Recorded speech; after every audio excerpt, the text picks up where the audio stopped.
Reliable autonomous agents बनाने के लिए आपको आर्टिफिशियल इंटेलिजेंस के हाई लेवल इल्यूजन से आगे देखना होगा और अंडरलाइंग फाउंडेशन मॉडल्स के फिजिकल मैकेनिक्स को समझना होगा। जब आप जेमिनी, क्लॉड या जीपीटी को एपीआई कॉल करते हैं तो ऐसा लग सकता है कि आप किसी कॉन्शियस एंटिटी से बात कर रहे हैं जो आपके वर्ड्स पढ़ती है और रिप्लाई टाइप करती है। लेकिन इस कन्वर्सेशनल विनियर के पीछे एक लैंग्वेज मॉडल, एक स्टैटिस्टिकल इंजन होता है। ये वर्ड्स को नहीं समझता, ये स्टैंडर्ड रेगेक्स पार्सर की तरह स्ट्रिंग्स को नहीं पढ़ सकता, और जब तक आप इसे स्पष्ट रूप से कॉन्फ़िगर न करें, यह डिटर्मिनिस्टिक डिसीजंस नहीं लेता है। अगर आप मॉडल को एक ओपेक ब्लैक बॉक्स की तरह ट्रीट करेंगे तो आपके एजेंट्स ऐसे तरीकों से खराब होंगे जो मिस्टिकल और परेशान करने वाले लगेंगे। जेसन पेलोड्स अचानक क्लोजिंग ब्रैकेट्स छोड़ देंगे, फंक्शन कॉल्स मनगढ़ंत फैंटम आर्गुमेंट्स बना लेंगे, और जो एजेंट स्टेप 1 में शानदार परफॉर्म करते थे वे स्टेप 8 तक आते आते अपना आपा खो देंगे। चलिए डिस्टिफाई करते हैं कि अंडर द हुड असल में क्या हो रहा है। इस सेक्शन में हम उन 3 फिजिकल कंस्ट्रेंट्स को ब्रेक डाउन करेंगे जो हर एजेंटिक सिस्टम को गवर्न करते हैं: टोकेनाइजेशन, कॉन्टेक्स्ट विंडो डायनामिक्स और stochastic sampling parameters. Section break. Tokens, the atomic currency of LLMs. नए आई डेवलपर्स के बीच सबसे कॉमन मिसकंसेप्शन यह है कि language models raw text, individual characters या ACII बाइट्स को प्रोसेस करते हैं। वे ऐसा नहीं करते। लैंग्वेज मॉडल्स पूरी तरह से टोकन्स पर ऑपरेट करते हैं, जो टेक्स्ट के कॉमन फ्रेगमेंट्स को रिप्रेजेंट करने वाली डिस्क्रीट न्यूमेरिकल आईडीज होती हैं। Raw string deploying micro service auth V22 production tokenizer या BP की तरफ ले जाता है जिसके रिजल्ट में टोकन चंक्स मिलते हैं। डिप्लॉय इंग micro service auth -V2 production, जिससे वोकेबुलरी मैपिंग होती है और रिजल्ट में टोकन आईडीज मिलती हैं: 14,920, 270, 18,451, 4,102, 7,311, 1,285, 19, 284, 3,291। टोकेनाइजेशन कैसे काम करता है? Byte pair encoding BP। ज्यादातर मॉडर्न फाउंडेशन मॉडल्स टेक्स्ट को चंक्स में तोड़ने के लिए बाइट पेयर एनकोडिंग BP नाम के एल्गोरिदम या वर्ड पीस और सेंटेंस पीस जैसे वेरिएशंस का यूज करते हैं। BP कॉन्सेप्टुअली कैसे काम करता है यहाँ बताया गया है। 1. एल्गोरिदम इंडिविजुअल कैरेक्टर्स और बाइट वैल्यूज की एक बेस वोकेबुलरी से स्टार्ट होता है। 2. यह टेक्स्ट के मैसिव कॉर्पोरा का एनालिसिस करता है और काउंट करता है कि कैरेक्टर्स के पेयर्स एक दूसरे के बगल में कितनी फ्रीक्वेंटली अपर होते हैं। 3. सबसे फ्रीक्वेंट पेयर्स को एक सिंगल नए सबवर्ड टोकन में मर्ज कर दिया जाता है। For example, single quote T और सिंगल कोट H मिलकर सिंगल कोट TH बन जाते हैं, फिर सिंगल कोट TH और सिंगल कोट मिलकर सिंगल कोट THE बन जाते हैं। 4. ये मर्ज प्रोसेस तब तक इटरेटिवली रिपीट होती है जब तक वोकेबुलरी एक फिक्स्ड साइज तक नहीं पहुंच जाती, अक्सर 32,000 और 256,000 यूनिक टोकन्स के बीच। इस सबवर्ड कंप्रेशन की वजह से डेटाबेस या क्लस्टर जैसे common English words single tokens बन जाते हैं, लेकिन rare words, variable names, code snippets और non English scripts multiple subword pieces में फ्रेगमेंट हो जाते हैं। टोकनाइजेशन की वो अजीब बातें जो एजेंट्स को इंपैक्ट करती हैं। एक एजेंट इंजीनियर के रूप में टोकनाइजेशन सिर्फ एकेडमिक क्यूरियोसिटी नहीं है, यह सीधे तौर पर इंपैक्ट करता है कि आपके एजेंट्स डेटा को कैसे पार्स करते हैं और इंस्ट्रक्शंस को फॉलो करते हैं।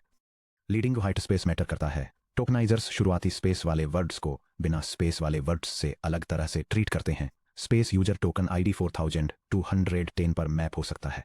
यूजर बिना स्पेस वाला टोकन ID 9812 पर मैप हो सकता है। अगर आपका एजेंट रनटाइम टूल आउटपुट्स या सिस्टम प्रॉम्प्ट्स को इम्प्रॉपर स्पेसिंग के साथ कॉन्केटिनेट करता है तो आप अनजाने में टोकन आईडीज को शिफ्ट कर सकते हैं, जिससे मॉडल की सिमेंटिक कॉम्प्रिहेंशन खराब हो सकती है। नंबर टोकनाइजेशन इनकंसिस्टेंट होता है। लैंग्वेज मॉडल्स बेसिक अरिथमेटिक के साथ स्ट्रगल करते हैं क्योंकि टोकनाइजर की वोकेबुलरी के हिसाब से टोकन बाउंड्रीज पर नंबर्स अनप्रेडिक्टेबली स्प्लिट हो जाते हैं। नंबर 100 एक सिंगल टोकन हो सकता है। नंबर 100,000 234 स्प्लिट होकर 100 234 बन सकता है। नंबर 987654421 स्प्लिट होकर 987 685 432 1 बन सकता है। जब आपके एजेंट को फाइनेंशियल मैथ्स परफॉर्म करने की, टाइम स्टैम्प्स पार्स करने की या डेटाबेस प्राइमरी कीज को कंपेयर करने की जरूरत हो तो कभी भी LLM के इंटरनल टोकन अरिथमेटिक पर भरोसा न करें। मैथमेटिकल ऑपरेशंस और स्ट्रिक्ट कंपैरिजन को डिटर्मिनिस्टिक टूल्स जैसे पाइथन इंटरप्रेटर या SQL इंजन पर ऑफलोड करें। 3. Structured data bloat JSON YAML code tokenizers natural human prose के लिए ऑप्टिमाइज्ड होते हैं। जब आप किसी एजेंट को जेसन स्कीमा, स्टैक ट्रेसेस या AST ट्रीज जैसा स्ट्रक्चर्ड डेटा पास करते हैं तो पंक्चुएशन मार्क्स, ब्रैकेट, इंडेंटेशन और स्नेक केस वेरिएबल नेम्स जैसे फैच यूजर बाय ID कई अलग अलग टोकन्स में टूट जाते हैं। Natural language find the user by ID 5 words की ओर लीड करता है, जो अप्रोक्सीमेटली 5 टोकन्स तक जाता है।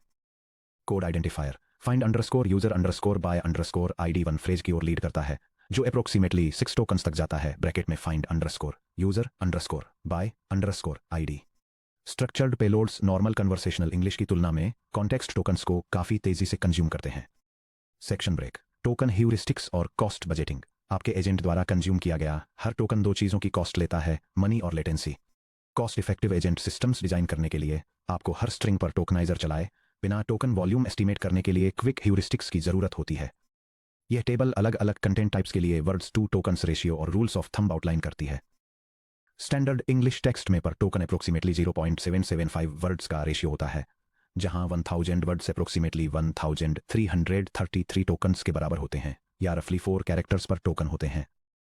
सोर्स कोड जैसे कि पायथन या गो में अप्रोक्सीमेटली 0.50 वर्ड्स पर टोकन का एवरेज होता है, जिसका मतलब है कि कोड के 1000 वर्ड्स अप्रोक्सीमेटली 2000 टोकन्स के बराबर होते हैं। जेसन पेलोड्स और स्कीमाज की रेंज अप्रोक्सीमेटली 0.335 से 0.50 वर्ड्स पर टोकन तक होती है, क्योंकि high punctuation density token count को डबल कर सकती है। लास्ट में नॉन लैटिन स्क्रिप्ट्स जैसे हिंदी और जापानीज की एफिशिएंसी सबसे कम होती है, जिसमें अप्रोक्सीमेटली 0.15 से 0.30 वर्ड्स पर टोकन का रेशियो होता है, क्योंकि इंडिविजुअल कैरेक्टर्स अक्सर मल्टीपल बाइट लेवल टोकन्स में स्प्लिट हो जाते हैं। एजेंटिक लूप्स में कंपाउंडिंग कॉस्ट फार्मूला। एक स्टैंडर्ड सिंगल टर्न चैटबॉट में कॉस्ट कैलकुलेशन लीनियर होती है। Total cost equal to open parenthesis input tokens times price sub in close parenthesis plus open parenthesis output tokens times price sub out close parenthesis.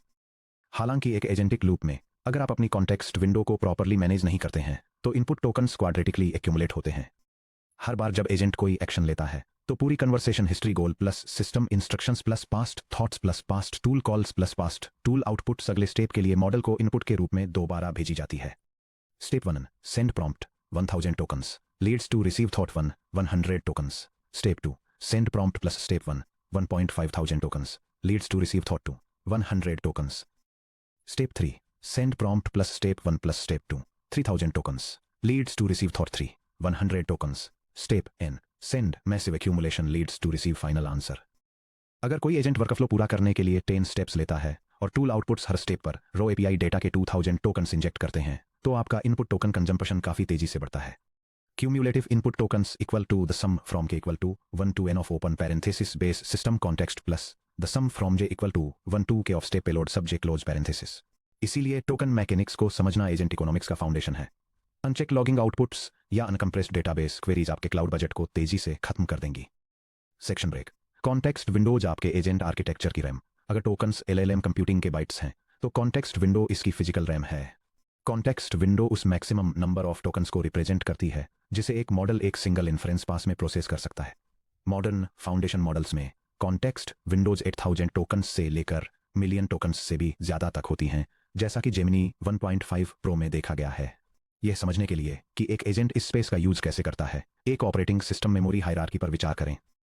Agent working memory hierarchy. Registers या L1 cache, active model attention, current token generation, physical RAM, context window, system prompt या instructions, tool schemas और function signatures, short term execution scratch pad, react history, ephemeral tool outputs और intermediate variables. Hard drive या disk, persistent storage, vector databases RAG, relational databases या key value caches, long term session logs या document repositories. जिस तरह एक operating system disc पर swapping किए बिना या क्रैश हुए बिना ऐसा प्रोग्राम नहीं चला सकता जो अवेलेबल फिजिकल रैम से ज्यादा हो, उसी तरह एक एजेंट उस इंफॉर्मेशन पर रीजन नहीं कर सकता जो उसकी कॉन्टेक्स्ट विंडो में फिट नहीं होती। कैटास्ट्रॉफिक ट्रंकेशन और कॉन्टेक्स्ट ओवरफ्लो। क्या होता है जब आपके एजेंट की execution history context window limit से ज्यादा हो जाती है? अगर आपका runtime active memory management implement नहीं करता है तो 2 फेलियर्स में से एक होता है hard API rejection, provider API 400 invalid argument या context window exceeded error return करती है, जिससे आपका एजेंट एग्जीक्यूशन के बीच में ही तुरंत क्रैश हो जाता है। नैव लेफ्ट ट्रंकेशन। रनटाइम नए टोकन्स के लिए जगह बनाने के लिए सबसे पुराने टोकन्स को बिना सोचे समझे काट देता है। अगर सबसे पुराने टोकन्स में ओरिजिनल यूजर गोल या सिस्टम इंस्ट्रक्शंस के क्रूशियल कंस्ट्रेंट्स शामिल थे तो एजेंट पूरी तरह से एमनेशिया एक्सपीरियंस करता है। वह भूल जाता है कि वह किस टास्क को सॉल्व करने की कोशिश कर रहा था और एराटिक रिस्पॉन्स जनरेट करना शुरू कर देता है। Lost in the middle phenomena और कॉन्टेक्स्ट डिग्रेडेशन। आप मान सकते हैं कि अगर किसी मॉडल के पास 1 मिलियन टोकन कॉन्टेक्स्ट विंडो है तो आप प्रॉम्प्ट में हंड्रेड्स ऑफ पेजेस के रॉ डॉक्यूमेंटेशन और डेटाबेस डंप्स को सेफली स्टफ कर सकते हैं। हालांकि modern models massive context Windows को इंजेस्ट कर सकते हैं, लेकिन अटेंशन यूनिफॉर्मली डिस्ट्रीब्यूटेड नहीं होता है। ट्रांसफॉर्मर आर्किटेक्चर्स में दशकों की research lost in the middle effect को डेमोन्स्ट्रेट करती है।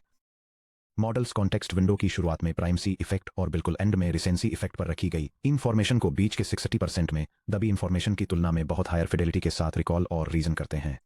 कॉन्टेक्स्ट पोजीशंस के अक्रॉस रिट्रीवल या रीजनिंग एक्यूरेसी कॉन्टेक्स्ट की शुरुआत में जो सिस्टम प्रॉम्प्ट के करस्पॉन्डिंग है, एक्यूरेसी 100% से स्टार्ट होती है।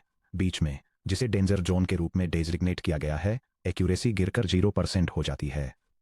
कॉन्टेक्स्ट के एंड में, जो लेटेस्ट टूल आउटपुट के करस्पॉन्डिंग है, एक्यूरेसी वापस 100% पर आ जाती है। जब एक एजेंटिक लूप मल्टीपल टर्न्स के लिए चलता है, तो स्टेप 3 की क्रिटिकल डिटेल्स स्टेप 8 तक आते आते इस मिडल ब्लाइंड स्पॉट में खिसक सकती हैं। एजेंट किसी ऐसे टूल को फिर से रन कर सकता है जिसे वह पहले ही एग्जीक्यूट कर चुका है, या अपने ही पहले किए गए ऑब्जर्वेशन को कंट्राडिक्ट कर सकता है, क्योंकि उस सेगमेंट पर अटेंशन वेट्स डिग्रेड हो चुके होते हैं। एजेंट मेमोरी का गोल्डन रूल सिर्फ इसलिए कि आपके पास 1 मिलियन टोकन्स का कॉन्टेक्स्ट है, इसका मतलब ये नहीं है कि आपको 1 मिलियन टोकन्स यूज करने चाहिए। अपने एजेंट की वर्किंग मेमोरी को लीन, स्ट्रक्चर्ड और एग्रेसिवली प्रून रखें। Section break, controlling the dice sampling parameters. एक बार जब टोकन्स कॉन्टेक्स्ट विंडो में एंटर करते हैं, तो मॉडल उन्हें अपनी ट्रांसफॉर्मर लेयर्स के थ्रू सेस करता है और नेक्स्ट टोकन के लिए अपनी पूरी वोकेबलरी पर एक प्रोबेबिलिटी डिस्ट्रीब्यूशन आउटपुट करता है। फॉर एग्जाम्पल, दिए गए partial sentence the HTTP request failed with status code को देखें। मॉडल सिर्फ 404 आउटपुट नहीं करता, ये अपनी वोकेबलरी में हर पॉसिबल टोकन के लिए रॉ अननॉर्मलाइज्ड प्रेडिक्शन स्कोर्स, जिन्हें लॉजिट्स कहा जाता है, कैलकुलेट करता है। यह एग्जाम्पल एक मशीन लर्निंग मॉडल द्वारा प्रोड्यूस किए गए रॉ प्रेडिक्शन कॉन्फिडेंस स्कोर्स या लॉजिट्स को इलस्ट्रेट करता है, जो अनरिलेटेड टर्म्स के लोअर या नेगेटिव स्कोर्स की तुलना में स्टैंडर्ड HTTP स्टेटस कोड्स को हायर स्कोर्स असाइन करता है। इन लॉजिट्स को एक सॉफ्टमैक्स फंक्शन के थ्रू पास किया जाता है, जो इन्हें एक क्लीन प्रोबेबिलिटी डिस्ट्रीब्यूशन में कन्वर्ट कर देता है, जिसका सम 1.0 यानी 100% होता है। P of W sub I equal to e to the power of z sub I divided by t over the sum over j of e to the power of z sub j divided by t, जहां z sub I token I के लिए लॉजिट को represent करता है और t temperature parameter है। Run time इस probability distribution में से विनिंग टोकन को कैसे सेलेक्ट करता है, ये 3 कोर हाइपर पैरामीटर्स द्वारा तय होता है। टेम्परेचर, टॉप P और टॉप K। ट्रांसफॉर्मर से रॉ लॉजिट्स टेम्परेचर स्केलिंग T की तरह जाते हैं, जो एंट्रोपी या फ्लैटनेस को मॉड्यूलेट करता है। ये सॉफ्टमैक्स फंक्शन तक ले जाता है, जो 0 to 100% प्रोबेबिलिटीज में कन्वर्ट करता है। इसके बाद टॉप के फिल्टरिंग है, जो सिर्फ टॉप के कैंडिडेट्स को रखता है। फिर आता है टॉप P न्यूक्लियस, जो P तक सम होने वाले स्मॉलेस्ट सेट को रखता है। इससे फाइनल टोकन सिलेक्शन होता है। आइए हर पैरामीटर को एक्सप्लोर करें और देखें कि वे एजेंट रिलायबिलिटी को कैसे गवर्न करते हैं। Section break, temperature, entropy and determinism. Temperature T probability distribution की शार्पनेस को कंट्रोल करता है। यह रिजिड डिटर्मिनिज्म और क्योटिक क्रिएटिविटी के बीच एक मैथमेटिकल लीवर की तरह काम करता है। Low temperature T leads to 0.0 या ग्रीडी डिकोडिंग। मॉडल लॉजिट्स को एक बहुत छोटे नंबर से डिवाइड करता है, जो प्रोबेबिलिटीज के बीच के डिफरेंस को बढ़ा देता है। टॉप कैंडिडेट 99.9% प्रोबेबिलिटी की तरफ स्काईरॉकेट कर जाता है, जबकि बाकी सभी टोकन्स लगभग 0 पर आ जाते हैं। मॉडल हमेशा सबसे हाई स्कोरिंग टोकन आर्गमैक्स को ही सिलेक्ट करता है। High temperature T is greater than और इक्वल टू 1.0। मॉडल लॉजिट्स को एक बड़े नंबर से डिवाइड करता है, जिससे कर्व फ्लैट हो जाता है। नंबर 1 टोकन और नंबर 5 टोकन के बीच का डिफरेंस कम हो जाता है, जिससे कम प्रोबेबल और ज्यादा सरप्राइजिंग टोकन्स भी सैंपल हो पाते हैं। यह डायग्राम दिखाता है कि मशीन लर्निंग मॉडल्स में टेम्परेचर सेटिंग्स को एडजस्ट करने से प्रोबेबिलिटी डिस्ट्रीब्यूशंस पर क्या असर पड़ता है। यह एक हाई टेम्परेचर सेटिंग, जो मल्टीपल आउटकम्स में एक फ्लैट और रैंडम डिस्ट्रीब्यूशन बनाती है, उसकी तुलना एक लो टेम्परेचर सेटिंग से करता है, जो प्रोबेबिलिटी को एक शार्प और हाईली डिटर्मिनिस्टिक सिलेक्शन में कंसंट्रेट कर देती है। टूल एग्जीक्यूशन के लिए डिटर्मिनिज्म क्यों मैटर करता है। ट्रेडिशनल सॉफ्टवेयर में अगर आप किसी डेटाबेस ड्राइवर को आर्गुमेंट्स पास करते हैं, तो आप स्ट्रिक्ट टाइप सेफ्टी एक्सपेक्ट करते हैं। यह स्पेसिफिकेशन एक ऑटोमेटेड सिस्टम के लिए एक्सपेक्टेड स्ट्रक्चर्ड आउटपुट फॉर्मेट को डिस्क्राइब करता है, जिसमें एक्सेस कैंसिलेशन डायरेक्टिव के साथ पेयर्ड न्यूमेरिक यूजर आइडेंटिफायर की डिटेल दी गई है। अगर आपका एजेंट 0.8 के टेम्परेचर पर रन करता है, तो मॉडल कभी कभी कम प्रोबेबिलिटी वाले टोकन पर चांस ले सकता है और मिस कर सकता है। यह सैंपल पेलोड स्ट्रक्चर्ड डेटा के एक इंस्टेंस को डेमोन्स्ट्रेट करता है, जिसमें इमीडिएट एक्सेस टर्मिनेशन रिक्वेस्ट के साथ एक लेगेसी टेक्स्ट आइडेंटिफायर का यूज किया गया है।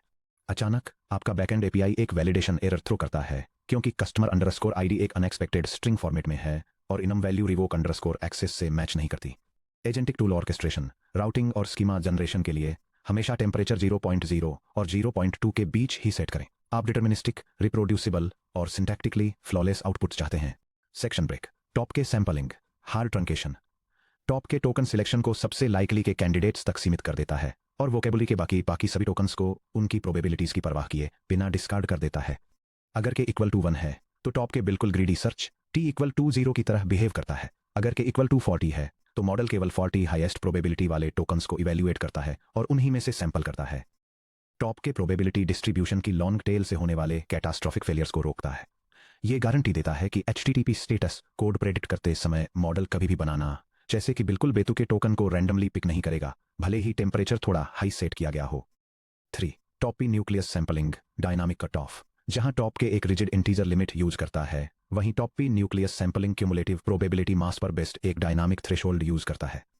टोकन्स का एक फिक्स्ड नंबर सिलेक्ट करने के बजाय टॉप पी सैंपलर को इंस्ट्रक्ट करता है कि सबसे ज्यादा लाइकली से लेकर सबसे कम लाइकली टोकन्स को तब तक ऐड करते रहो जब तक उनकी कंबाइंड प्रोबेबिलिटी पी तक न पहुंच जाए। फॉर एग्जांपल 0.90 या 90%, फिर बाकी सबको डिस्कार्ड कर दो।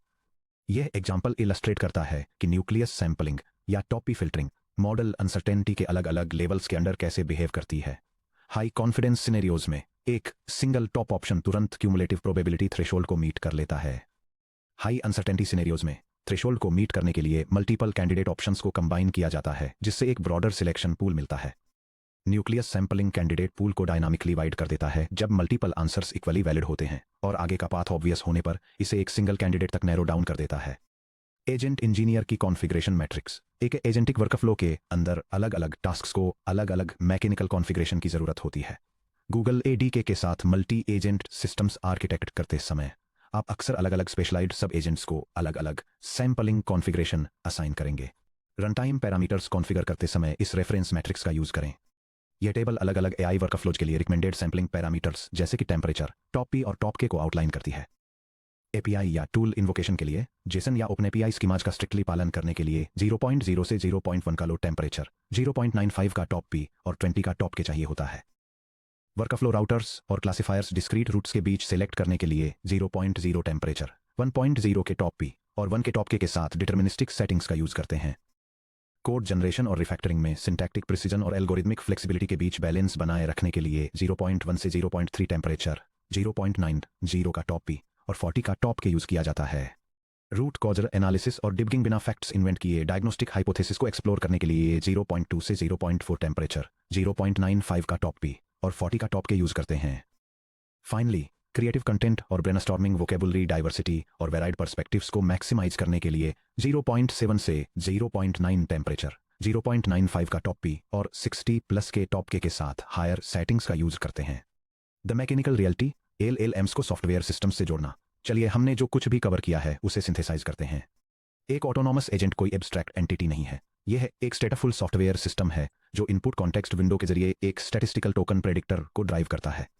टोकन्स मॉडल के ग्रैन्युलर डेटा फॉर्मेट को रिप्रेजेंट करते हैं। सबवर्ड एनकोडिंग को समझने से हमें पेलोड डेंसिटी को ऑप्टिमाइज करने, एरिथमेटिक ट्रैप्स से बचने और ऑपरेटिंग कॉस्ट्स को एक्यूरेटली फोरकास्ट करने में मदद मिलती है। कॉन्टेक्स्ट विंडोज एक फाइनाइट रैम की तरह काम करती हैं। अगर इन्हें अनमैनेज्ड छोड़ दिया जाए तो एजेंटिक लूप्स में context bloating, quadratic token cost scaling और अटेंशन डिके के कारण रीजनिंग डिग्रेडेशन देखने को मिलता है। Sampling parameters T, top P और टॉप के हमें वो डायल देते हैं जिससे मॉडल को एक अनप्रेडिक्टेबल क्रिएटिव इंजन से एंटरप्राइज सॉफ्टवेयर इंफ्रास्ट्रक्चर के लिए सूटेबल एक डिटर्मिनिस्टिक एग्जीक्यूशन कंट्रोलर में ट्रांजिशन किया जा सके। अब जब हम इंजन की फिजिकल कंस्ट्रेंट्स को समझ गए हैं, जैसे कि raw tokens, finite context memory और प्रोबेबिलिटी कंट्रोल की मैकेनिक्स, तो अब हम अगले आर्किटेक्चरल चैलेंज का सामना करते हैं। हम इन रॉ टोकन्स को कॉन्टेक्स्ट विंडो के अंदर कैसे फॉर्मेट, पार्टीशन और स्ट्रक्चर करें ताकि मॉडल रिलायबली इंस्ट्रक्शंस को एग्जीक्यूट करे, डेटा को सिस्टम कमांड से अलग रखे और अपना इंटेंडेड रोल निभाए। इसे सॉल्व करने के लिए हमें सभी एजेंट डिजाइन के स्ट्रक्चरल फाउंडेशन पर ध्यान देना होगा। 1.3 एजेंट्स के लिए prompt engineering, system instructions, delimiters और रोल फ्रेमिंग।